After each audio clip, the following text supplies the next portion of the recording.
So today we're resetting the NHL, but on top of that, there's also going to be no salary cap, and I'm going to have to rebuild the Buffalo Sabres and win them a Stanley Cup, and it looks like we're going to begin the 21st overall pick. Not the best in the world, but certainly not the worst. Now looking at the available players here, I mean, it's going to be a tough decision. Of course, we got the older guys like Sidney Crosby, Artemi Panarin, he's 31, Brad Marchand, 35 years old. Then we got a ton of young guys here, Tage Thompson, 25 and 91 overall, Jack Hughes, Rasmus Dahlin, and then we go over to goaltenders, and I'm looking at Vasilevsky right here, 29 years old. We're going to win in the next 5 years for sure. So having a guy like Vasilevsky in between the pipes could be absolutely perfect for us. But then you got Shesterkin, Sorokin. This is a tough decision to make here. But in saying all of that, I think I'm going to go with Jack Hughes because I'm pretty sure we'll be able to get a solid goaltender in the second, maybe even third round. Jack Hughes, 22 years old. You know he's going to get better. Signed to a pretty solid contract. Let's go with Jack Hughes. The first selection for the Buffalo Sabres. That's who we're going with. And as I said, I would be looking at goaltenders in round number 2. But I'm starting to think I might wait till round number 3 because I think Carter Hart will be available, and even if he's not, Samsonov might be, Swayman could be. Yeah, so we're not going to select a goaltender right here. And with selection number 2, I've looked at the players available here. I was thinking Sergachev for a bit, but I think we got to go with Rupe Hintz, play him on the first line alongside Jack Hughes, and worst case scenario, he's our second line center. Now I'm not going to show you guys every single selection I make, so from here on out, I'm going to go ahead and do the drafting, and next time you see our team, you're going to know what we're looking like. Okay, this is going to be the biggest L Stick on the Ice has ever taken. Like, I'm not even going to lie to you guys. I forgot I turned the salary cap off. I have been picking players based on,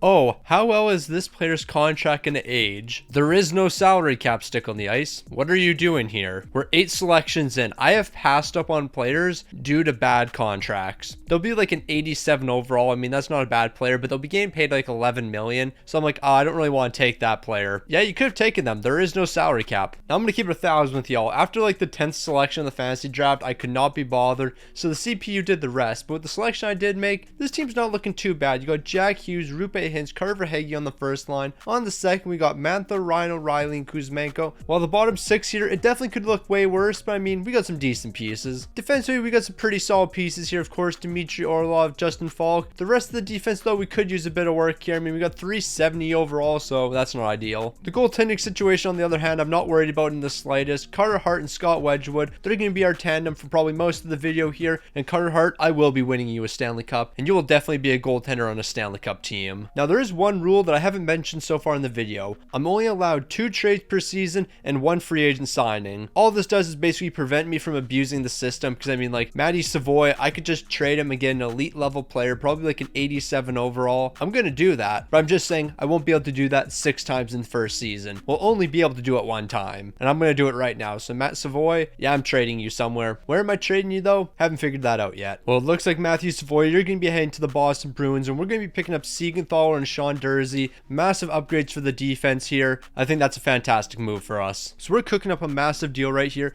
A first rounder, a prospect, and a 4th over to the Florida Panthers for Alex DeBrincat. He'll be a nice addition to the first line. They're going to be saying no here. We'll turn this 4th rounder into a future second, and I think that will be enough to get this deal done. So here we go. The package is all ready. We're sending it over to the Florida Panthers. They're going to say yes to this move, and we just got a massive upgrade to our team. On top of only being allowed 2 trades per season and 1 free agent signing, I'm also only allowed to extend 2 contracts that aren't RFAs. So Sean Durzi, the extension I gave him and the extension I gave Carter Hart, those don't count towards my 2 extensions. It has to be for players that are going to be UFAs. So Scott Wedgwood, he'd be a perfect example. Mantha, he'd be another example. I could bring those 2 guys back, but then I'd have to let the rest of these guys walk. Well, RFAs, I can qualify them if I want and keep them on the team. So I've gone ahead and made a few trades, offered a few extensions. Now it's time to simulate to the end of the season and see if we can win ourselves a Stanley Cup. And with the core we have here, we definitely should be able to compete. Before we see how our team does though, I'm still trying to pass the Detroit Red Wings and YouTube subscribers. So if you're new to the channel or haven't already, make sure you subscribe and drop a like while you're at it. Now I ain't gonna lie to y'all, I thought I crafted up a Stanley Cup caliber team here.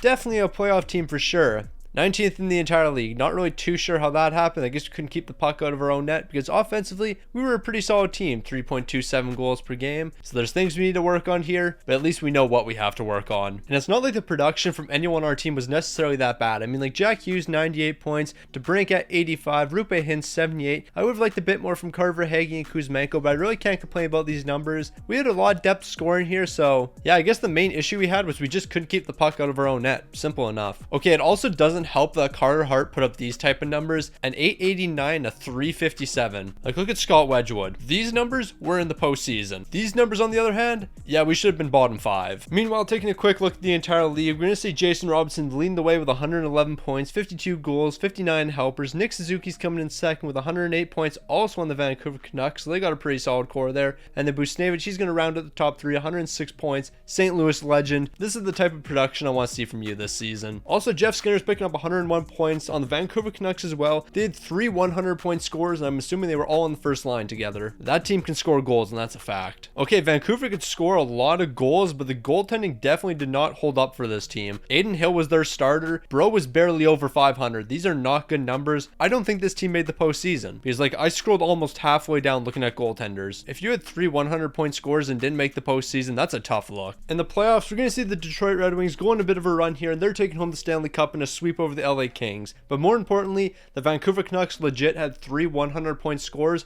and still didn't make the playoffs. Now that team right there was a disappointment. I would have got hyped about the draft lottery, but we also can't get a top pick because we don't even own our pick. The Florida Panthers have it, and they're getting the 14th overall. Also, St. Louis got the first overall pick, so even after resetting the NHL, we're still at the bottom of the league. I guess some things never change. We got some contracts to give out, and Mantha wants a 6-year deal at $2.8 million. Yeah, I got no issue with that. I feel like that's going to be a very easy contract to trade because I think I'm going to be trading you. I'm also going to extend Brady Shea, but I'm not sure if he's going to be on the team next season. But if he is, that's great, and if he's not, he'll be a good trade asset I'll be able to flip somewhere. So when the salary cap's off, normally there isn't a ton of great players in free agency, but Brett Pesce's going to be here, a great defensive defenseman, and you already know we need defensive help, so we're giving you $8 million. Yeah, I'm going to make sure you join this team. Whatever it takes. Here you go, $8 million for the next 4 seasons. You want 6.15. I'm giving you 8. And if you don't sign with our team, then we're throwing hands. When we make trades, I got to be very careful. I'm bringing in players that have a bit of contract left on their deals because I'm only allowed to re-sign 2 players. And right now, we have 3 guys becoming UFAs. So either Carter Verhaeghe, Kuzmenko, or Dmitry Orlov, one of you guys is going to be getting traded, and potentially 2 of you guys are getting traded. So I'm trying to get Devon Taves here because he'd be a massive upgrade to our team. And I'm willing to offer Kuzmenko, Orlov 2 third-rounders in a second. This is the most I'm willing to offer. If they say yes here, great. But if they say no, then we're going to have to pass on this deal. I guess we're passing, but I have a backup plan. And this is what the backup plan is right here. Kuzmenko and Dmitry Orlov for Bo Byram and 2 third-round picks. I'm sending this over. They're going to say no. We'll take a third-round pick out, and that should be enough to get this deal done. They're still saying no. All right, if we can't get Bo Byram straight up for these 2 guys, then I don't know what's going on here. That is very interesting. Okay, I'll give you a third-round pick then. So I've included that third-round pick, and now this is enough to get the deal. Look at the trade value. I'm giving you more than enough for Bo Byram. 2 third-round picks. I'm actually giving up quite a lot just to get Bo Byram. You're kidding me, right? You know what? Out of spite, we are getting this deal done. Here's a 5th-round pick as well. I don't think a 5th-round pick is going to be the difference maker. It's not. All right, we're going to plan C. Plan A didn't work, and neither did plan B. We're on to plan C. I don't know what plan C is yet. We're going to figure that out. So here's the move. Kuzmenko, Orlov, a 3rd, a 2nd, and a 7th-round pick over to the Chicago Blackhawks for Chikrin and Seth Jarvis. We're basically going to have no picks left, but that doesn't really matter. We got 2 guys that are immediately impacting our team. We're getting this deal done. Now we just got to figure out what we're going to do with the rest of the forward core, and I only got 1 trade left to do. So this move for Holtz is actually going to be a good one for a couple of reasons. 1, he's a good young player, so he's going to develop. But 2, since he's young, when I extend him, he's technically still going to be an RFA, so that doesn't affect our 2 re-signings. So this is the package I'm offering up for him. They're going to say no. It's time to start throwing picks in. Before we throw a pick in, though, I do have this guy that we just drafted, so I mean, maybe that will be enough. They're going to say no, but we're pretty close here. A 4th-rounder should be able to do it, and then we'll be able to add Holtz to the team. Yeah, so I said 1 4th-rounder. We're making it 2 because they said no to 1 4th. So there we go. We got Holtz on the team. We'll give out a couple extensions here, 2 to be exact, and then we'll be ready to win a Stanley Cup, hopefully. So here's the extensions we're going to give out. Jacob Chikrin, 6 years at $8 million. Then we'll have him locked up for the long term. And we're also getting Carter Verhaeghe to a very reasonable deal here. 8 years at $6.6 million. That's an absolute steal for us. I mean, $6.6 million for Carter Verhaeghe. I think in general, that's just a good deal. We also have Holtz, who's still on his RFA rights, but you know what? Here's an 8-year deal at $7.8 million. We'll have him locked up for the long term, and then we don't have to worry about his contract in the next couple of years. With the 2 trades we made and 1 free agent signing, our team's definitely looking better this season. A +5 overall boost on the first line, then a +2 on the second. The bottom 6 still isn't looking the strongest in the world, but I think after a couple more years, we'll be able to develop this nicely. Defensively, we're looking absolutely fantastic here. Siegenthaler and Justin Faulkner manning that first pairing, a +3 overall boost. Then we're going to have Brett Pesce and Jacob Chikrin Chychrun, and then Shea and Dursey on that third pairing. Meanwhile, in between the pipes, things have completely fallen apart for this team. Carter Hart, not only have you lost your X factors, but you've dropped 3 overalls from an 88 to an 85. You're 26 years old and you declined 3 overalls. We might be cooked. Alright, here's the plan for next season. Number 1, we're going to get a new goaltender. Carter Hart is not the man for us. Number 2, we're going to improve the bottom 6, because I think that's our issue right now. We can't keep the puck out of the net, and we also can't score. Actually, defensively, we were a very good team this year. 2.72 goals per game. Where would that put us in the entire league? We were the best defensive team. We could not put the puck in the back of the net to save our lives. Alright, Carter Hart, you actually might be staying here. We're fixing the offense, because we're the best defensive team by far. We just can't score. So I don't know what happened, because last season, we had a lot of good offensive depth. I don't know what this team is right here. I don't know what happened. I don't know what switch flipped, but this team could not score. Meanwhile, Carter Hart, you're having a massive bounce back season. 33 wins, 7 shutouts, and 919 and a 254. I'm not going to complain about these numbers whatsoever. We let you down. Meanwhile, Connor McDavid from the Philadelphia Flyers, 111 points,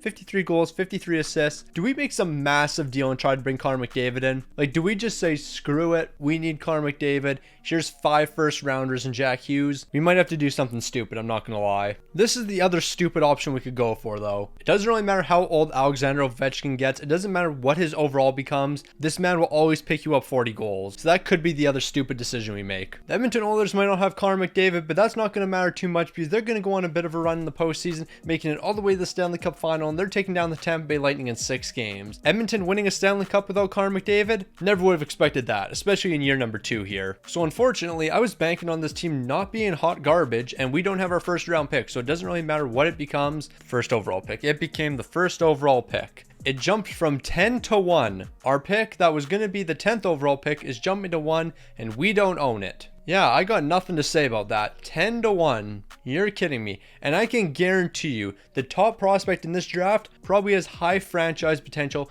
coming in at a 97 overall. I mean, that's an exaggeration, but I can guarantee you the guy that's coming into this draft class right here, absolutely elite. So yep, here you go. Franchise potential, 81 overall sniper, joining the Washington Capitals. The next Alexander Ovechkin. He could have been ours. Meanwhile, we basically have 0 selections. Our first pick is in the 5th round, the 138th overall. And you know what? Let's just take a shot in the dark here. Maybe this guy will be medium elite. Nope, bottom 6. Great. Now, I know I was saying that our defense is perfectly fine and we don't need to fix that whatsoever. But Shea Theodore is also available here, 89 overall. We're going to sign Shea Theodore and then we're going to trade one of our defensemen. So Justin Falk, I'm going to keep it 1,000 with you, my guy. You've done a great job here with the Buffalo Sabres, but we need goal scoring, and that's exactly what Jake Getzel provides. So we're going to trade for him somehow. I don't know what we're going to give up here. We're probably going to have to give up quite a bit. Here's another 3rd rounder in the deal. Okay, we're going to get this deal done. I'll throw in a 7th. I was actually really concerned they were going to say no to this, but screw a 7th. We're throwing a 4th and we're getting the deal done.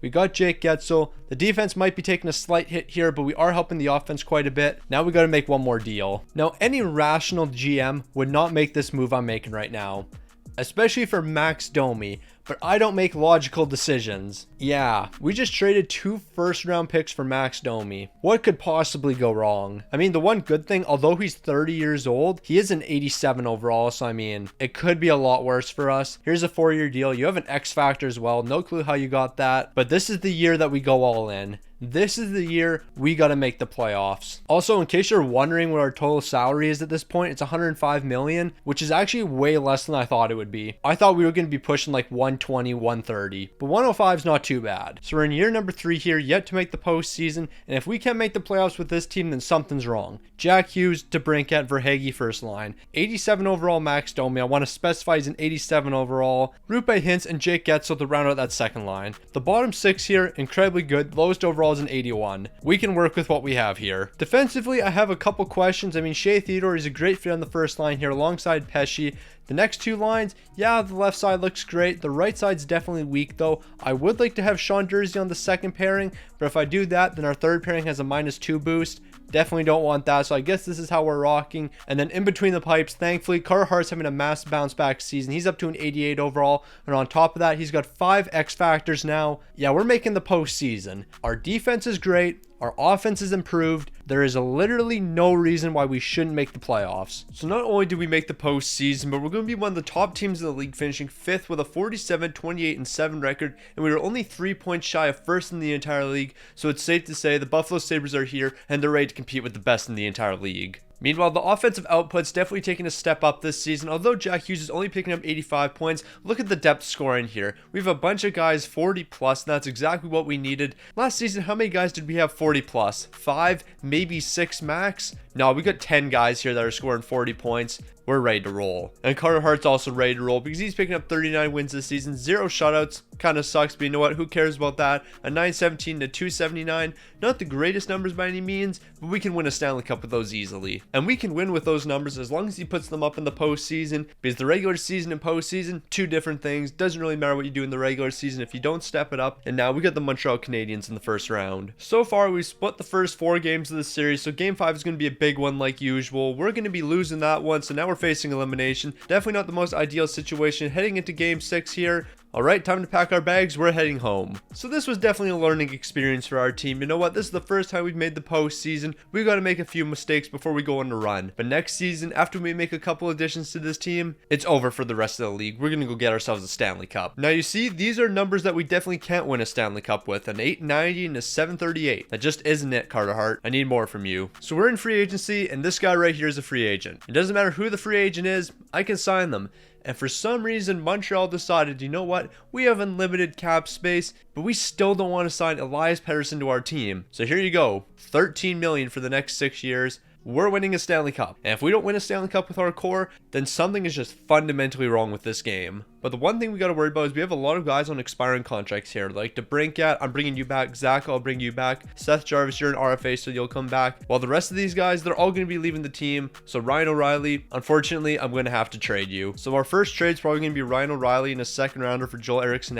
I'm expecting I'm going to have to add a third rounder to this deal. Yeah, they're going to be saying no. So we'll add a third rounder. We'll pick up Joel Eriksson. And this is a pretty solid move for us because, I mean, he's got 3 years left on his contract, so he's definitely going to fit the timeline here. We're not going to have to worry about extending him. So they're saying no to that, so we got to add a 7th rounder because a 7th rounder is always the difference maker. We got Joel Eriksson. We're going to be adding Elias Pettersson. I think we got to make one more addition to our depth scoring. Now this move right here might not seem like much, but we're going to be bringing in Schneider, and I'll be able to extend him because he's going to be an RFA. We'll lose Texier next offseason, but you know what? I think we're going to win a Stanley Cup this year, and we're also going to bring in Miles Wood, and he'll be here for a couple of years. I'm giving up a lot in this trade, but you know what? I'm getting exactly what I want here. Hopefully that works out for us. Definitely could have got some picks back in that deal, but you know what? It is what it is. So if this isn't a Stanley Cup roster, I don't know what is. Pettersson, Rupe Hintz to break out on the first line. Eriksson, Jack Hughes, and Jake Getz on the second. The bottom 6, incredible. I mean, we got guys like Carver Hagee here. If you have Carver Hagee on your third line, then you're doing something right. Defensively, we're looking fantastic with a 90 overall Shea Theodore leading the way. We really don't have any weaknesses here. I think that we're a pretty solid defensive team. But I guess my lone question could be, what's Carter Hart going to look like this season? You know what? He looked fantastic during the regular season, but completely fell apart in the postseason. But I don't think that was necessarily his fault. I don't think we played that great of defense in front of him. So we're going to step it up this time around and win ourselves a Stanley Cup. Okay, I'm going to keep it one scundo here. This Buffalo Sabres team confuses the crap out of me. We're finishing 11th in the entire league. That's great. 47, 31, and 4. But explain this to me. We're tied for 6th best in offense right now. We're averaging 3.39 goals per game. Pretty good. While defensively, we're 6th in the entire league. So we're tied for 6th offensively, and we're 6th best defensively, and yet we're finishing 11th in the entire league. Sometimes it just doesn't make sense. Now I get our team has a lot of depth scoring here, but even still, how do we not have a single player over a point a game? Like Jack Hughes and Pettersson, 74 each. No, that's just unacceptable. Meanwhile, Carter Hart, this is your last chance. 34 wins, 6 shouts, a 912, and a 262. If you don't win a Stanley Cup this season, I'm trading you. Plain and simple. But even though we're the underdog in this matchup, taking on the New York Islanders, you definitely can't sleep on us because we're 6th best offensively and 6th best defensively. So we're a really good team. But for some reason, that just doesn't translate to the standings, but we're not going to worry about that. Alright, so after winning the first 2 games of the series, we've lost 3 straight heading into game 6. We got to win this one. We lost. Oh, we won. Normally when it loads slowly like that, that means you lose. But I guess we're taking that one 3-1 and we're off to game 7. Yeah, I'm so used to the simulation now that normally when it takes more than about 4 seconds, that means you lost. Okay, we're down 2-0. We tied it up. We're taking this one 7-4. That was a roller coaster right there. But we're off to the second round and that's all that matters. So after that massive comeback series win, we're moving on to the second round. That means we got the Philadelphia Flyers. And as we know, Philadelphia, they have a guy by the name of Connor McDavid. And that's going to be a tough matchup for us. So after splitting the first 4 games of this series, we're winning an important game 5, so we're off to game 6 with a chance of advancing to the conference finals.